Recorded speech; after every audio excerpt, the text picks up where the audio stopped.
Mason Wells stood in a kitchen that cost $60,000. He didn't own one tile of it.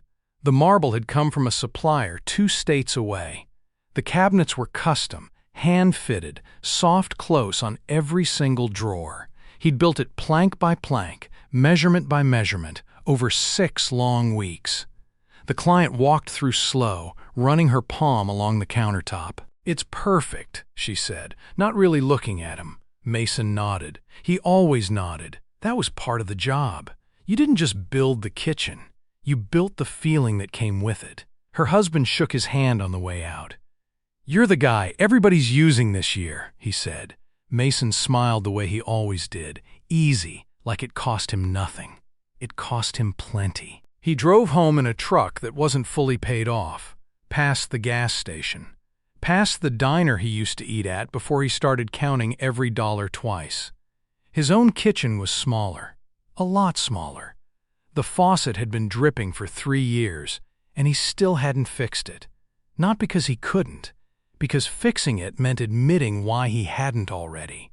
He knew exactly what it cost to look successful. He'd been paying that price himself for 15 years. He never said that part out loud. Not to the clients who shook his hand and called him the guy who gets it right.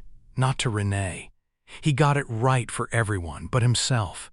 That was the part nobody saw behind the truck, the tools, the 5-star reviews stacking up online. Every job looked like proof he'd made it. Most of them were proof of something else entirely. People asked how business was. "Good," he'd say. "Real good." It wasn't a lie, exactly. It just wasn't the whole truth either. He stood at his own front door a second before going in. Some nights, that second was the most honest moment he got all day. He hadn't always chased the high-end jobs. At 21, he was swinging a hammer for a man named Gerald. $16 an hour. It was enough. Gerald didn't care what his truck looked like. Gerald cared if you showed up on time and didn't cut corners. Mason went out on his own at 24. And that's when things started to shift, slow enough that he barely noticed. The first few jobs were small. Modest kitchens, modest budgets, modest people. Word got around that he did clean work. Then one referral led him somewhere different. A house with a circular driveway. A client who asked, before anything else, if he had a real truck and a real crew. He said yes. He didn't, not yet. So he financed one. The truck ran $780 a month. The tools went on a store card he told himself he'd pay off by spring. He bought 2 polo shirts with his company name stitched over the pocket. Gerald never had a shirt like that.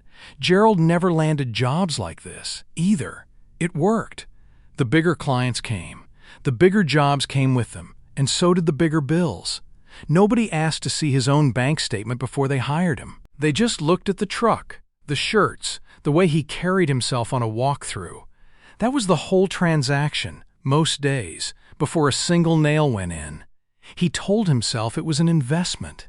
Every contractor said that. You had to look like the guy who could handle a $200,000 renovation before anyone would hand you one.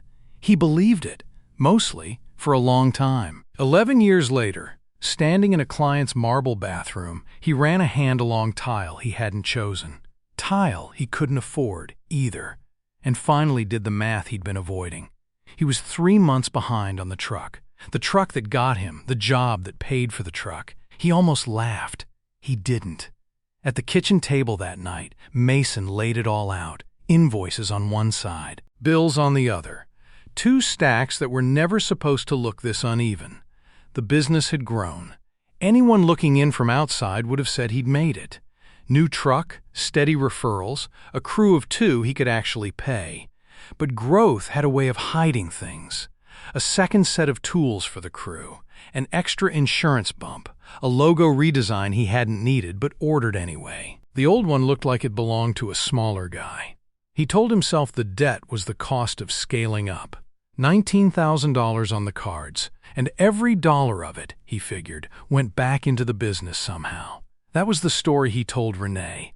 That was the story he told himself, mostly, until nights like this one. Because if he was honest, and he rarely let himself be, not all of it went into the business.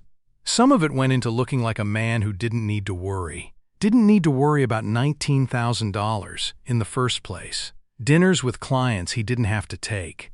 A watch he wore to walkthroughs. Some guy at a lumberyard once made a comment about his old one. Golf, twice a month, with men who'd never once hired him. He wasn't scraping by. Not on paper. On paper, he looked like a man who had it made. That was the trap, and he was starting to see the shape of it. You could work every day, land every job, and still watch the gap get wider, because the gap was never about the work. It was about everything he bought to make the work look bigger than it was. He put the invoices back in their folder. He didn't touch the other stack again that night. Renee never asked him straight out. That wasn't how she worked. She'd watch, quiet, and file things away the way other people filed receipts. She noticed the truck payment came out before groceries some months. She noticed he stopped mentioning numbers around her, not like he used to, back when the business was smaller, back when every win still felt like theirs. She did her own math at the kitchen table after he went to bed. Using a notepad she kept in a drawer he never opened. She didn't say anything. Not yet. She was waiting for him to say it first, the way she always did. That was Renee's way. She didn't corner people. She just kept the porch light on and let the silence do the asking.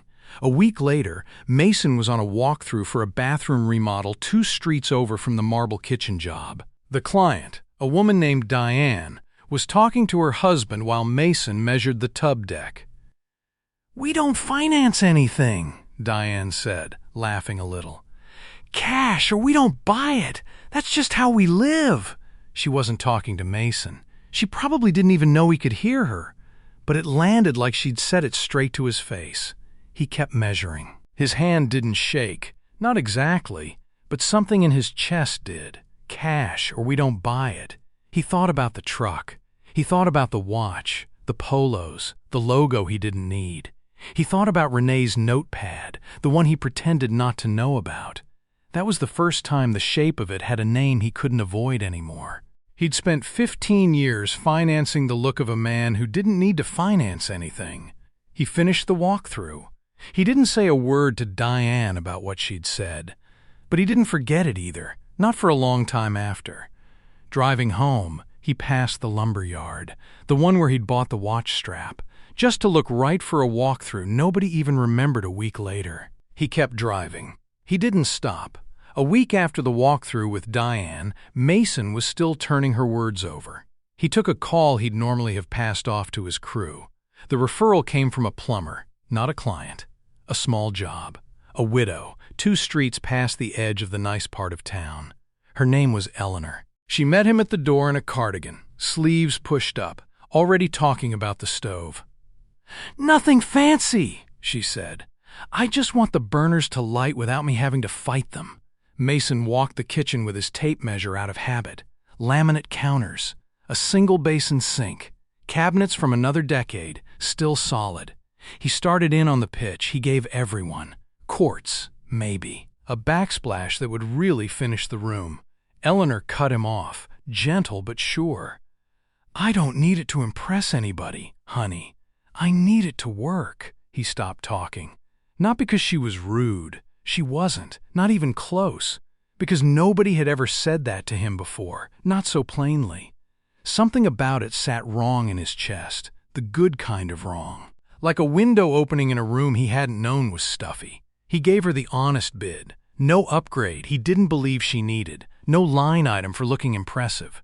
The job took 4 days. He worked it the same way he worked the marble kitchen. Careful. Clean lines. No shortcuts.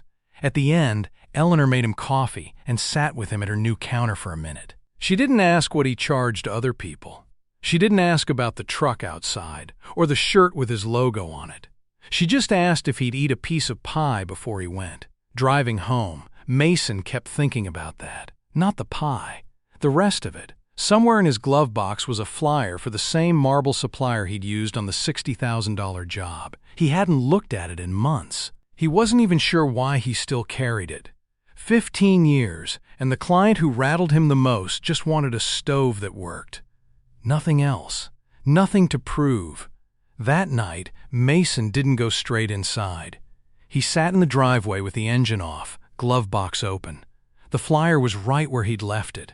Corners soft now, from months riding around under a tire gauge and old napkins. Marble, edge to edge, glossy on one side, blank on the other. He found a pencil in the console and started writing on the blank side.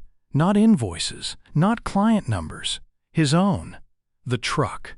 $780 a month, still 2 years left on it. The tools, financed, barely touched since the crew got their own. The watch, the golf, the logo redesign nobody but him had ever mentioned again. He added it up twice, because the first number didn't seem right. It was right. He sat with that a minute, engine still off, hands cold on the steering wheel. $19,000 in cards. Almost none of it was the business.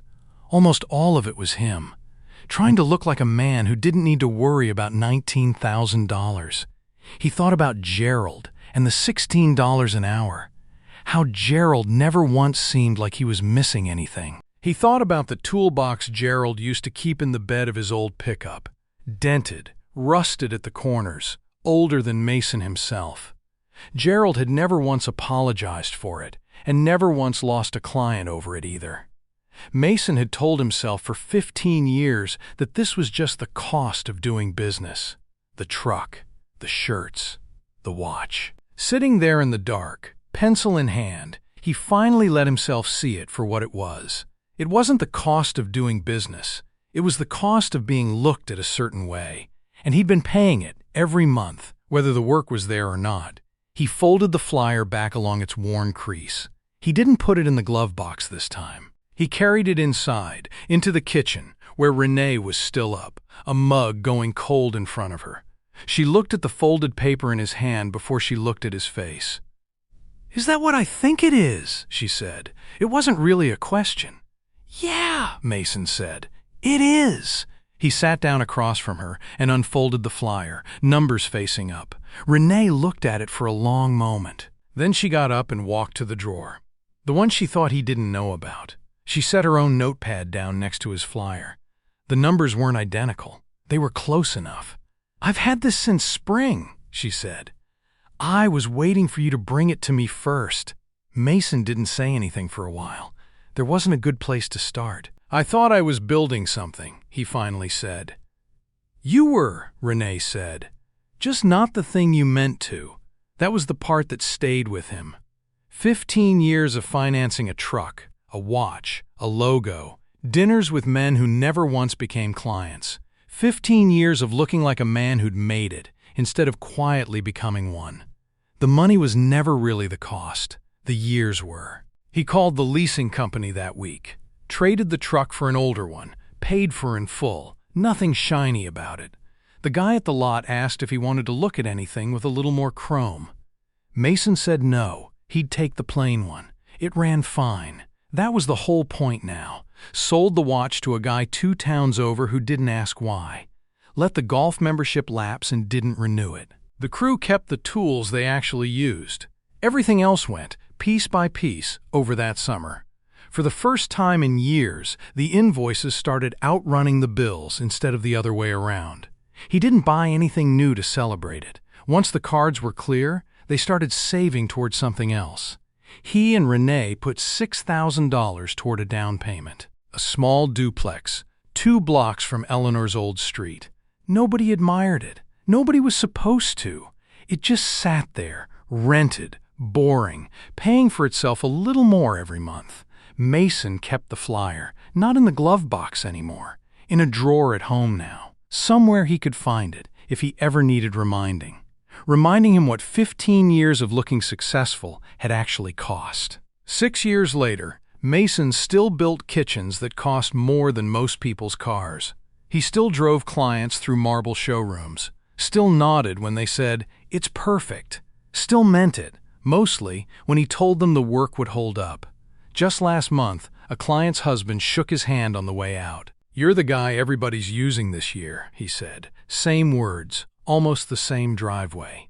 Mason smiled, easy, and this time it really did cost him nothing. But he drove there now in a truck he owned outright, No payment, no polo shirt with the logo, unless a client specifically asked. 3 small duplexes stood scattered across town, 6 units total, none of them remarkable. One was 2 blocks from Eleanor's old house. He still waved when he drove past her place, though she'd moved in with her daughter the year before. The rent checks came in every month, quiet and boring, the way real money mostly is. The business had stopped bleeding cash into looking bigger than it was. Between the properties and what the business actually kept, Mason's number had settled somewhere new. $1,650,000. Nobody who hired him knew that. Nobody needed to. His own kitchen had a new faucet now, not because anyone was coming to admire it, because it had finally started leaking bad enough that fixing it made more sense than not. Renee still kept a notepad in the drawer. Old habit, she said, though these days the numbers in it made her smile more than they worried her. Some nights Mason still pulled the folded flyer out, just to look at it, marble on one side, his own handwriting on the other. He'd spent 15 years financing the look of a wealthy man. It took him 6 quiet years to finally start building the real thing, and a widow who wanted nothing but a working stove.